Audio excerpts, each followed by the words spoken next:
For those of us who travel frequently, airline pilots are something that we tend not to think about so much.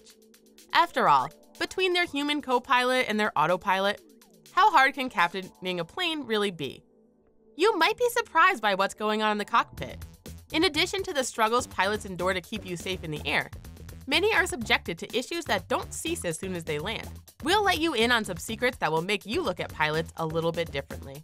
Have you ever wished you could see the most amazing video content all in one place? Look no further than ThePremium. You'll gain access to thousands of ad-free videos from The Richest, Screen Rant, The Taco, The Sportster, The Things, and more. It's free to sign up, so log on today. Best of all, you'll get the first peek at the newest content available before anyone else does. What are you waiting for? Check out ThePremium and start binge watching now.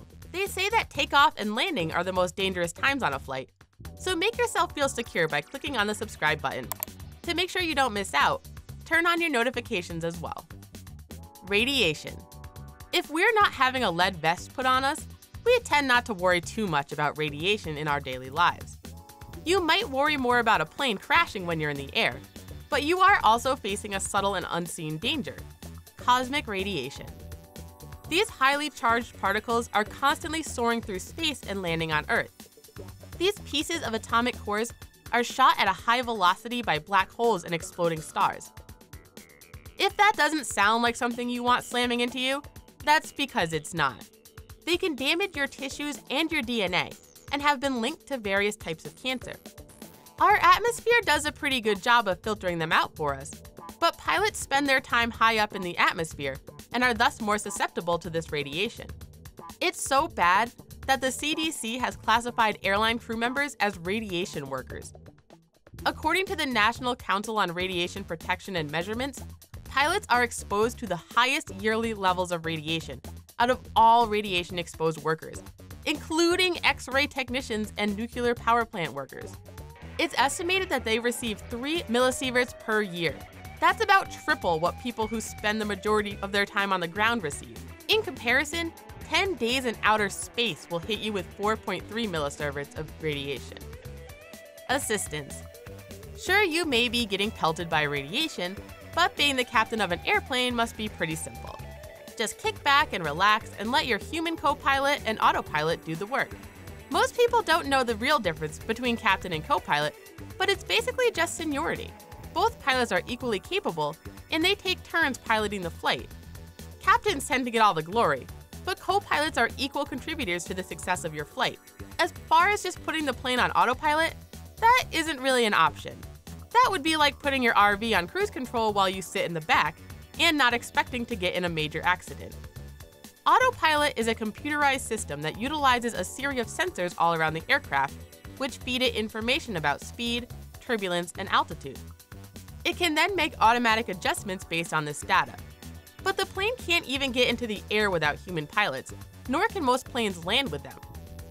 Those are the most hands-on parts of the flight, and for that reason, the parts many pilots enjoy the most. Both pilots need to monitor the autopilot, which can disengage if there's a systems failure or excessive turbulence. Basically, if something goes wrong, you'd better hope your human pilots are paying attention, because they are your only hope at that point. Compensation. You might assume that being a pilot is quite lucrative, plus they get to fly anywhere in the world for free. Maybe that's worth a little elevated risk of radiation.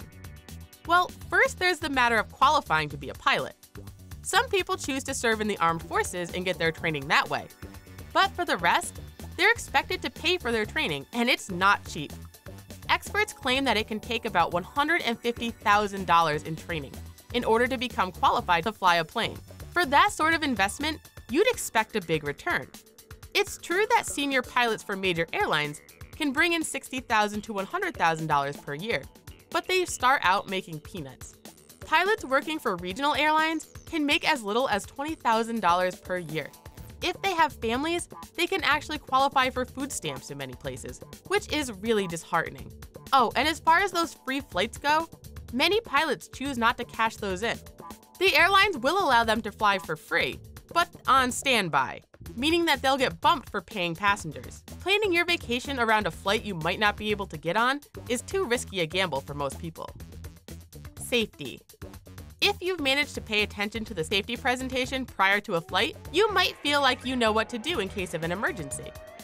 You probably know that when the oxygen mask drops, you're to secure your own mask before assisting others.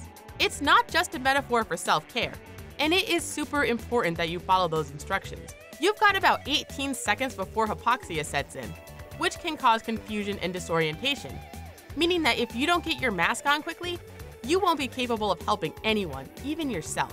While you're focused on yourself and others who may be struggling, your pilots are focused on getting the plane lowered. Once you're at about 10,000 feet, you'll be able to breathe on your own.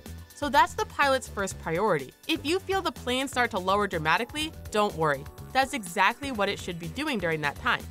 See, that oxygen that's flowing through your mask only has about 15 minutes worth, making it essential that your pilots act quickly. Oxygen candles. Have you ever stopped to wonder how those masks get that life-saving oxygen to your face?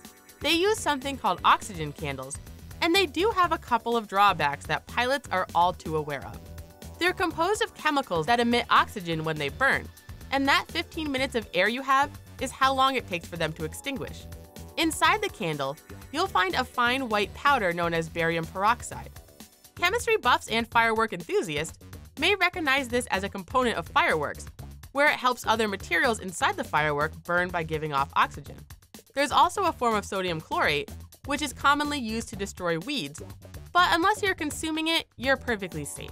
Many candles use either potassium chlorate or potassium perchlorate as well. One drawback of this system is psychological. These chemicals can emit a burning smell that can panic passengers. So while the plane smells like it's on fire and it seems to be plummeting towards the ground, it's actually doing everything it's supposed to. During this time, it's essential that pilots remain calm and alert for safety's sake. Gender gap. One thing that most pilots can tell you is that female pilots are incredibly few and far between. The U.S. Federal Aviation Administration, also known as the FAA, maintains something called the Airman Database, which collects information about airline pilots worldwide. Out of all the records collected in the database, only 5.44% of pilots are female. Of course, there are regional differences at play here.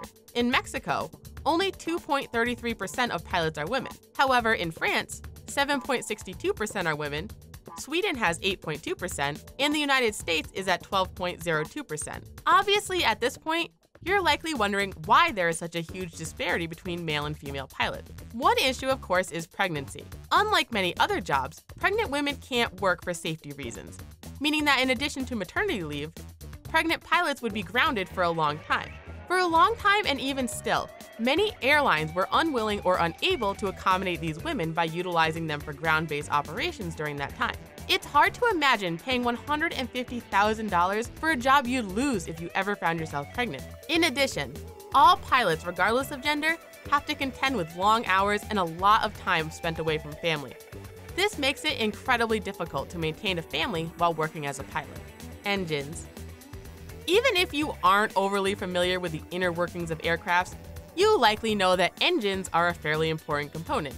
Actually, you might be surprised to know that planes can still fly if one engine becomes disabled. The plane will become less fuel efficient, but most planes will still be able to fly just fine. If all the engines stop working, it's a bit of a stickier situation, but one that pilots are trained to handle. If the engines stop, planes don't just fall out of the sky. How far they can travel after that depends on their glide ratio. Planes are designed to glide even after their engines cut out. For example, a Boeing 747 has a glide ratio of 15:1 and is able to glide about 93 miles if the engines cut out at an altitude of 33,000 feet. During this time, the pilot's focus is on finding the safest landing site possible within gliding distance. To pull this off, the pilot must pay close attention and be able to accurately judge speed and distance. Water. Good hydration is important, especially when inside the dry atmosphere of a plane. If you're flying, you're definitely going to want to stick to bottled water. The staff on board the airplane know that water is typically less than clean, and many prefer to use hand sanitizer rather than let the water in the bathroom touch their hands, which is a pretty bad endorsement for airplane water. Have you ever seen a pilot or flight attendant bringing their own coffee or tea on board? That's because they know better than to consume anything made with the water on board the plane. During a study conducted by the Environmental Protection Agency, they tested the water found on 300 different planes and found that 15% of them tested positive for coliform, This means that 1 in 10 planes contain the bacteria, and likely other forms as well. To decrease the risk of catching something, you'll want to avoid using the ice on airplanes to cool your drink as well. Pilots and other crew members confess that not only is it made with questionable water, but the trays and scoops are rarely ever washed. Aquaplaning.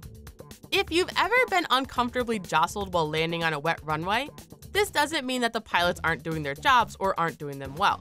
Quite the opposite, in fact. They're doing this to prevent aquaplaning, also known as hydroplaning. This is when standing water causes the wheels of an aircraft to lose contact with the runway and make it more difficult to stop. This is something that can also happen to vehicles driving on slippery roads, and it is incredibly dangerous. One type of hydroplaning is dynamic hydroplaning, which occurs when a plane is quickly moving through water, causing a wedge of water to form underneath the tire, which can cause the pilot to be unable to stop or steer the plane.